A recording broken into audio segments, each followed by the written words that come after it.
What's up, people? Today I'm going to count down my top 15 favorite roller coasters in Florida. Florida is usually it's like where all my home parks are. Floridian, so I go to all these parks all the time, and I've ridden basically every roller coaster in Florida. So like more than once, well, except for like Mindblower, but I do have think I have a really good feel for all these roller coasters. So I'm putting together a top 15 countdown. So let's get started. Number 15, we have Cobras Curse at Busch Gardens. This ride is pretty good overall. It's a spinning coaster built by Mack Rides, and it is very smooth. The elevator lift is cool. It's really unique. I like how for like you start forwards, then like you go through a brake run and you switch backwards, and then afterwards you go up lift hill and then start spinning. I think it's really cool, and like that Cobra statue is really iconic and really amazing. And the ride's pretty good. I haven't done the standby queue line yet, so I'm not sure like what that's like and stuff. But I've heard it's pretty cool, and it's the best themed ride at Busch Gardens. But yeah, Cobras Curse is overall pretty good. Not my favorite in the park. It's just a family coaster, but it's fun though. I do enjoy this ride a lot. Number 14 is Rock and Roller Coaster at Disney's Hollywood Studios, which is a launch coaster built by Vekoma. And this ride is great because it's fun. That launch is actually my favorite launch on a roller coaster just because it just hypes you up so much and you launch into the darkness. That's just a perfect launch. And also you do pull 5 G's during that first version, which is quite a bit for a roller coaster. Most G's I've pulled is 5.8, but that's a roller coaster in Georgia. But yeah, this is quite a bit for a roller coaster when it comes to G's, which is pretty amazing. It's actually fairly intense. This isn't really an intense roller coaster. It's just that first moment, and then that's it. It's not really intense afterwards. But I mean, it is one of the smoothest Vekomas out there. Like, I barely get any headbanging except for the back row. Back row is kind of rougher compared to the other rows. It is kind of rough, but Rock and Roller Coaster is really fun. Plus, it's Aerosmith, so if you're a fan of rock and roll, then this is a coaster for you. They play Aerosmith music on, and it just makes the ride a lot better. Number 13 is the White Lightning at Fun Spot in Orlando, one of the 2 wooden coasters on this list. This ride is fun just because it's just overall one sick roller coaster. I mean, it's a family coaster, but just, man, that airtime is phenomenal. It is pretty intense, actually. It just feels out of control, which is something I love about this roller coaster. And it's a smooth roller coaster. It's just a really fun ride. It's just so compact. Of all the GCIs I've ridden, this one's my favorite. I've only done 4 GCIs. I've done Gwazi at both Busch Gardens parks. Gwazi. I've done both sides of Gwazi at Busch Gardens Tampa. My bad. Before it closed. And then I did Roar at Six Flags America, but that's in Maryland. But White Lightning is fun. I love this coaster. Second favorite wooden coaster ever. Best GCI I've ridden so far. White Lightning is one amazing ride. Number 12 is Revenge of the Mummy, my favorite indoor roller coaster I've ever ridden. And this ride is just fun. It's just, first off, the dark ride sections are really cool. It's like, just feels like a dark ride. Then you start going a little faster, and then you just pause and you just go backwards. Like, after all the Scrabules come at you, then you tilt a little bit, and then you just launch into some mist, which is really, really impressive. And I mean, I know it's not like really unique. I mean, it's unique for what it is, but there's other Revenge of the Mummy rides at other Universal parks, but this ride is really fun. And also, like, I mean, the fake ending, that kind of stuff is kind of cheesy, but this is just my favorite indoor coaster just because of the effects, and you just can't beat some good old twists and turns in the dark. I love this coaster. Revenge of the Mummy is fun. Plus, it's very smooth. It's been open for 13 years as of now, and it's still running super well, and I love this coaster. No, number 11 is Expedition Everest at Disney's Animal Kingdom, which is a Vekoma. Yeah, it's a family coaster, and this is my favorite ride at Disney just because it is a fun ride. It's very smooth. Just let me know. From September, it had been 3 years since I've ever ridden this ride, and you can check that vlog out in September. But But yeah, I went again, and I forgot how much fun it was. This is a great roller coaster. Just like no, that drop in the back row is insane, which really is crazy. And plus, like the Yeti stuff is nice. The theming is spectacular. This is one of the most, some of the best theming I've ever seen on a roller coaster. Also, that broken track section's pretty cool. And even that Yeti, even though the Yeti's not working, it's still pretty cool. Pretty impressive that the Yeti's there at least. I mean, I actually rode it when it was in AMO back in 2006 when I was 4, and that's no, that thing is really aggressive. And also, that backward section in the back row, the backward section's actually kind of intense. I'm not gonna lie, and it's just a fun ride. And I love Expedition Everest. Let's get to the top 10. Number 10, we have Cheetah Hunt at Busch Gardens, Tampa. And this ride is a lot of fun. Just because it's just a fun roller coaster. It's not really intense. It's just plain fun. This is just, let me just say real quick, this is the best family coaster ever. Let me just say that. I mean, it's pretty smooth, but it definitely has a little bit of a rattle. It's a little bit of a shakiness. That's just because this is like 6 years old now. So it's not as smooth as it was back then, but it's still very fun. It still has some great airtime. That zero G roll is pretty awesome.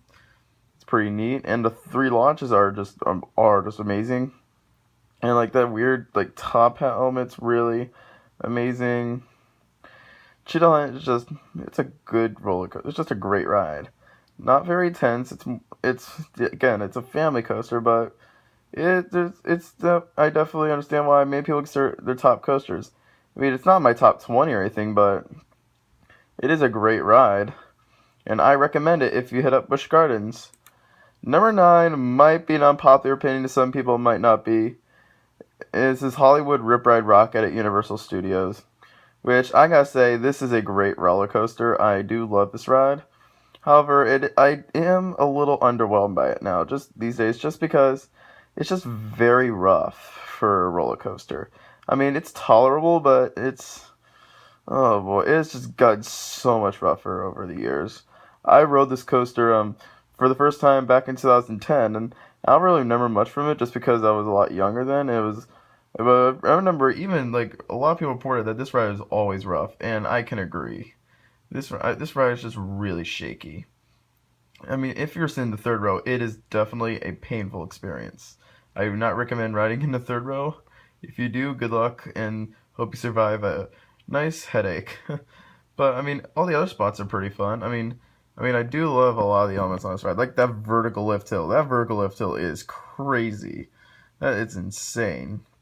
And the drop's fun. I mean, it is a shame that the drop's trimmed to death now, which definitely sucks. But it does have some great elements. That 9 verting loop is really cool. It has a lot of airtime in it. This ride's more focused on ejector airtime. I mean, you do get a couple of forceful moments with the like that treble clef and then like that helix towards the end of the ride. You do kind of get some G-force, and it does feel pretty intense. But this ride's more focused on airtime. I mean, let me just say the 4 brake runs do suck. I mean, I wish they weren't there. That's also something that takes away from ride. The roughness and the brake runs just really take away from this roller coaster. I mean, but it does have some redeeming qualities about it. Like the restraints are very comfortable. I mean, it's probably because I'm 5'11" and I'm a pretty skinny dude. So maybe that's why, because I've heard some people complain about the restraints saying they're comfortable. That's probably for like a taller person and you're a lot fatter. But I'm not that kind of I'm not really that area right now. So I don't mind the restraints. For Rip Ride Rocket, it's pretty good. I mean, I wish they could update the soundtrack. Let's be honest here. It could be updated. But overall, Rip Ride Rockets, it's a pretty good coaster. It's just not my favorite in Florida. Number 8 is the Incredible Hulk, and this is my favorite ride at Universal, just because it is one fantastic ride. It just got refurbed from over a year ago, and it is so much better than it was before. Way smoother by far. The old version was actually kind of rough. It was the roughest B&M ever, but then they refurbed it and it is 10 trillion times better. It is fantastic. The soundtrack just makes the ride all that much better. And it's actually pretty smooth for a roller coaster. It does. I am a little I mean, when I first rode the new one, I was a little disappointed by it, but I still loved it a lot because it wasn't like I didn't really find it to be as intense as I was expecting it to be. That was like, but like, it was like a long time that the Hulk was close. I couldn't really remember, and like, I mean, again, I was a little disappointed that it wasn't perfectly smooth. But let me just say, if you ride it a lot more, it will become way more intense. I kept riding it over again, and it is just a really forceful roller coaster. It's pretty intense. Like even again, Dragon Challenge is now closed. I originally thought that was the most intense at Universal. Rest in peace. That I wish that would still be still operating. I mean, definitely would make this list, but Hulk now I think is the most intense coaster at Universal Orlando, and it's just I mean it does pull 4 Gs, more G force than Rocket. Rocket pulls 3.9 Gs, and this is actually the fastest coaster at Universal. It goes 67 miles per hour, and Rocket goes 65. But this thing is all just fantastic. The theming is awesome. The theming back then was kind of ghetto. It was very nasty, not really good. And then they come in and refurb it, and the theming's so much better. And like, for example, like the intensity, like you feel like blacking out basically if you're in a certain spot, you'll feel like blacking out like during some of the versions. Like it's that intense. It is amazing. I love it. Definitely the best ride at Universal. If you have one coaster to ride at Universal, I recommend this one by a long shot. Let's go to number 7, which is Manta at SeaWorld Orlando, which is a flying coaster built by B&M. And this thing is fantastic. I love Manta. That's because, one, it's very smooth. And two, like that Pretz loop. Holy, that Pretz loop is insane. You pretty much I've blacked out so many times on that Pretz loop. This is definitely my favorite flying coaster I've ever ridden. One, because it's at my home park. I'm a little biased towards that. And then two, it's just so intense, and it's a very intense coaster. And plus, you got a lot of near miss effects in it, and like with the waterfall, and the theming is amazing. Like the queue line's pretty good. Like probably the best queue line in the entire park because you get to see all these manta rays inside, which is really neat.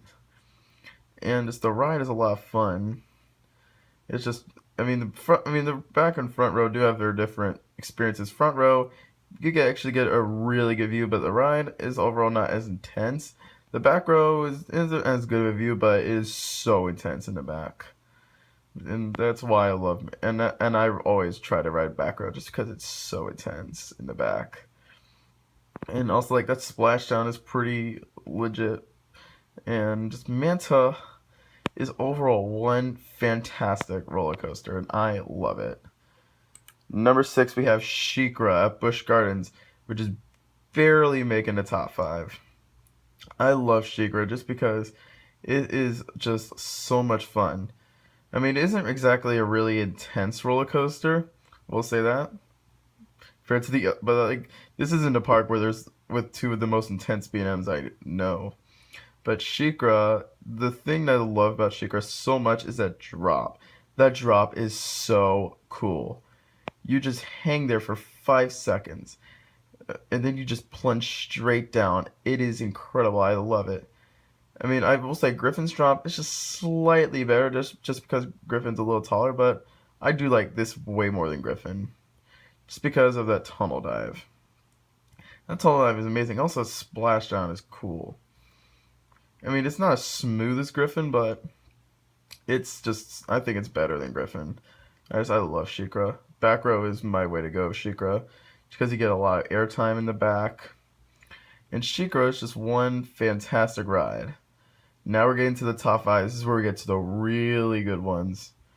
These next 5 are my top 15. Number 5 is Mindblower at Fun Spot America in Kissimmee. This is their new for 2017 wooden coaster. I love this ride so much. This is one fantastic roller coaster. This is the only one this list or in Florida I've only ridden once. I never rode this multiple times. I've only done it once. because it was hard for me to get on this coaster. I came it like 2 times I came here. I came here twice, like before I rode it, and this is when it was open. And like the first time, it was closed due to maintenance, which I actually went after opening day. I was really mad that it was closed for maintenance.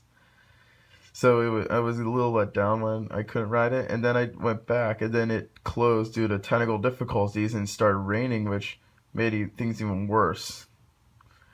And then the next day I go back, and I finally ride it, and it was so worth it afterwards. This ride, it blew me up. It exceeded my expectations.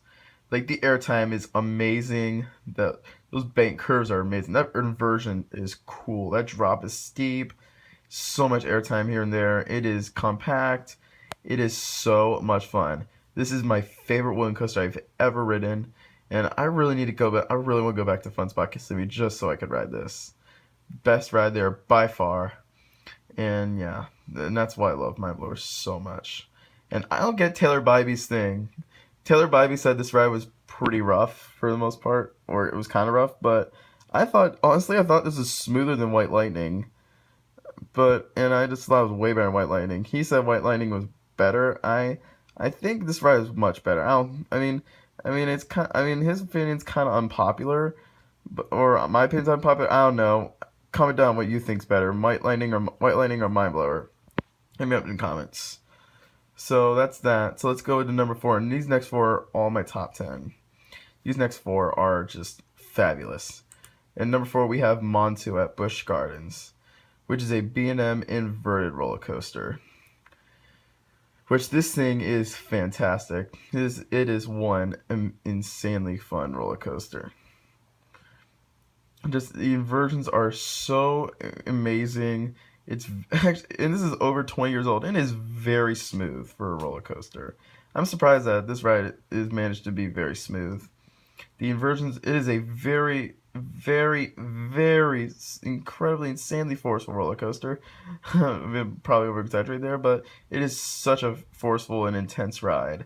Back row on this ride is way to go for me, in my opinion. Front row is still pretty fantastic, but back row is 10 out of 10 for this. I give this ride a 10 if you're in the back row and the trims are off. I don't think I've ever even done it without the trims, but I need to. This ride is just, my favorite part of this ride is that bat wing. That bat wing, holy, that thing is intense. And the 0G roll is amazing too. You just get so much whip on the inversions. It is amazing. Also has the first element on a B&M invert. There's a little coaster facts right there. So if you're wondering what was the first ever element on a roller coaster, this has the first one of its kind. And that element's awesome. Like, we got a lot of foot choppers and trenches, which makes Mantua just a lot better of a ride than most B&M inverts. But it's not my favorite. So let's move on to number 3. Number 3, I know is going to be an incredibly unpopular opinion according to a lot of people. This is Kraken Unleashed at SeaWorld Orlando. And you're either someone who loves this ride or you think it's just good. I fit into that first category. I love Kraken Unleashed. I've done it both without the VR and the VR. And the VR, this is the only coaster I've ridden with virtual reality. And I gotta say, I loved the virtual reality. I mean, it's exactly not the greatest quality out there, but it's not the best quality I've ever seen, but it is good for what it is. I will say the ear sets and stuff, they do kind of like stop working at points, but the VR is nice. It's nice VR. I do enjoy it also without the VR. I mean, this ride is just a kick butt coaster. It's smooth. It is pretty intense, actually. And the reason why some people don't like this ride that much is because some people have claimed this to be very rough and one of the roughest B&Ms out there. I disagree. I don't think it's even top. I mean, it might be top 10 for at least smoothest, but I don't think there's a single rough B&M I've ever ridden besides the Hulk. Or the original Hulk, sorry. Not the new Hulk's pretty smooth. But however, this is about Kraken right now, and Kraken Unleashed is a fun ride. I mean, it does cause you to gray out, actually. Keep your head back, or this will cause you to gray out. It is a powerful coaster. Kraken is fun. And if you saw my top 20, I put this ahead of Khumba. However, when I went back to Busch Gardens in September, I rode Khumba again, and I just liked it way better than Kraken. That is right, Khumba takes my second favorite spot for Florida coasters, and I agree now, this is the best B&M looper ever. The reason why I didn't like don't like Kraken as much now, it's been a little bit since I've done Khumba, but I forgot how forceful it is. This thing is so intense. I mean, I originally said, even before when I put this at a Kraken, I thought this was the most intense coaster ever, but oh boy, when I rode it again in September, I found it to be so much more intense. Maybe it's because they've done a little maintenance on it, I don't know. It is just, this coaster is so insane because how intense it is. I mean, it is a little rough, but this is my favorite ride at Busch Gardens just because it is so fantastic. So much G-force throughout the Everest. That zero-G roll. Holy, that zero-G roll. Let's get to that. That zero-G roll is so insane. It is nicknamed the Hell Roll just because how insane it is. If you have your hands up, it will just feel like it's going to tear apart your hands. It is that good of an inversion. And plus, when is a Cobra roll smooth? And also that vertical lift hill, like wrapping around the lift hill, is really sweet. And even interlocking corkscrews are good. And you get some good some like weightlessness during that zero-G roll. Sorry, the dive loop, which is amazing. You really feel the roar on Khumba. This roller coaster just will blow your mind. It might not look like much, but trust me, this ride is so amazing. I love this coaster so much. I could really ride this ride all day, basically. It is that good of a coaster. I just love it so much. But my favorite coaster in Florida, obviously, is Mako at SeaWorld Orlando. I love this coaster so much. It's in my top 5. It is even in my top 3. This is my second favorite coaster of all time, just behind Fury 325 at Carowinds, North Carolina. And why I love Mako so much, and this is also my favorite B&M Hyper, because one, might be biased, but it is in my home park, or one of my home parks. But Mako just seems to have a lot better airtime compared to the other Hypers I've ridden. I've done this, Goliath, Intimidator, and Apollo's Chariot, and Mako has the best airtime. Plus, I even think it's the smoothest B&M Hyper of them all. It is butter smooth. I even say it might be the smoothest coaster I've ridden. Of all the 93 coasters I've ridden, I think this one's the smoothest. I mean, it kind of is kind of like obvious because this thing opened in 2016. But this ride is just so much better compared to all the other B&M Hypers, just because of the drop. That drop, I wish it's like a mini Fury 325 drop. I wish all drops were like that on B&M Hypers, and just the fact that the theming just makes it better, and even the lift hill, like the soundtrack in the lift hill is so good. It really kind of gives that little scary vibe to it, which I think really sets us apart from most B&M Hypers. And the plaza too. The plaza is so spectacular. Like when there's a train coming by, it will play some like really cool music. Plus, this thing is over water, which it makes it even that better. But I think the reason why the airtime is so much better is just because the B&M, like the clamshell restraints, are a lot smaller. That's why most people who are a little more obese won't be able to fit in the restraints because they're a little smaller. But for me, again, I'm not an obese person. I'm a little more of a skinny dude, and I can fit on perfectly. But Mako is just plain incredible. That's all I gotta say. It is incredible. And that's gonna do it for this video. Thank you all for watching. What is your favorite coasters in Orlando? Hit me up in the comments below. Like, comment, subscribe for more videos, and I'll see you all next time here at Theme Park Guy Productions. Have a theme-tacular day.